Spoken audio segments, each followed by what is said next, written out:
আসসালামু আলাইকুম। আজকে আমি দেখাবো ইলিশ ভাপা রেসিপি। এই ইলিশ ভাপা একবার খেলে বারবার খেতে ইচ্ছে করবে, এতটাই দারুণ মজাদার। ইলিশ ভাপা তৈরি করার জন্য এখানে একটি ইলিশ মাছ নিয়ে নিয়েছি। এখন মাছটিকে ভালোভাবে কেটে ধুয়ে পরিষ্কার করে নিব। এখন এখানে 6 পিস ইলিশ মাছ নিয়ে নিয়েছি। এখন এগুলোর সঙ্গে লবণ এবং হলুদ মাখিয়ে নিব। তার জন্য এখানে 1 চামচ লবণ এবং 1 চামচ হলুদ গুঁড়া দিয়ে দিচ্ছি। এখন হলুদ এবং লবণকে ভালোভাবে মাছগুলোর সঙ্গে মেখে নিচ্ছি। এখন এগুলোকে 10 মিনিট রেস্টে রেখে দিব। এখন এখানে একটি বাটিতে 4 টেবিল চামচ হলুদ সরিষা নিয়ে নিচ্ছি, 1 টেবিল চামচ কালো সরিষা। এখন সরিষাগুলোকে ধুয়ে নিব। এখন সরিষাগুলো ধুয়ে নিয়েছি।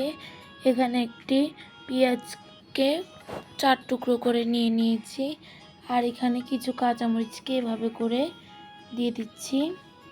এখন এখানে স্বাদ মতো লবণ দিয়ে দিচ্ছি। এখন সব কিছুকে একসঙ্গে পেস্ট করে নিব। এখন এখানে আমি 1 কাপ নারকেলের দুধ নিয়ে নিয়েছি। এখন এগুলোকে পেস্ট করে নেওয়ার জন্য পানির পরিবর্তে এখানে 1 কাপ নারকেলের দুধ ব্যবহার করছি। এখন এগুলোকে পেস্ট করে নিব। দেখুন এখন পেস্ট করে নেওয়া হয়ে গিয়েছে। এখন পেস্ট করে রাখা মিশ্রণগুলোর সঙ্গে 1/2 চামচ মরিচ গুঁড়া দিয়ে দিয়েছি কালারের জন্য। 3 টেবিল চামচ ফেটিয়ে রাখা টক দই দিয়ে দিচ্ছি। 4 টিস্পুন হলুদ গুঁড়া।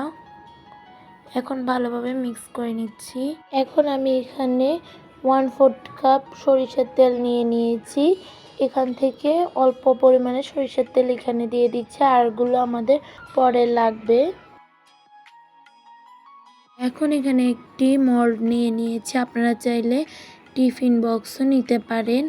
এখন মোল্ডের মধ্যে মশলাগুলো নিয়ে নিয়েছি। এখন ইলিশ মাছগুলো দিয়ে দিচ্ছি, দেখুন কিভাবে সেট করি।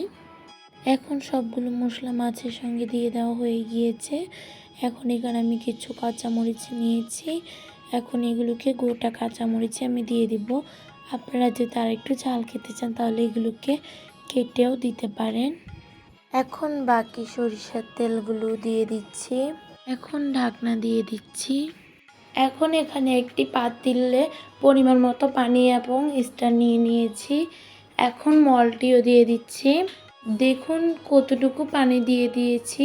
এমনভাবে পানি দিতে হবে যেন মলটির সঙ্গে পানি ভালোভাবে লাগে। দেখুন কিভাবে করি, কতটুকু পানি দিয়েছি দেখুন। এখন ঢেকে দিচ্ছি। এখন 25 মিনিট পরে দেখাচ্ছি। আপনাদের কম বেশিও লাগতে পারে সময়। দেখুন কত মজাদার ইলিশ ভাপা তৈরি হয়ে গিয়েছে। দেখুন এখন মজাদার ইলিশ ভাপা তৈরি হয়ে গিয়েছে। ভিডিওটি ভালো লাগলে অবশ্যই আমার ইউটিউব চ্যানেলটি সাবস্ক্রাইব করে দিবেন এবং ফেসবুক পেজটি ফলো করে দিবেন, সাথে লাইক কমেন্ট শেয়ারও করবেন। আসসালামু আলাইকুম।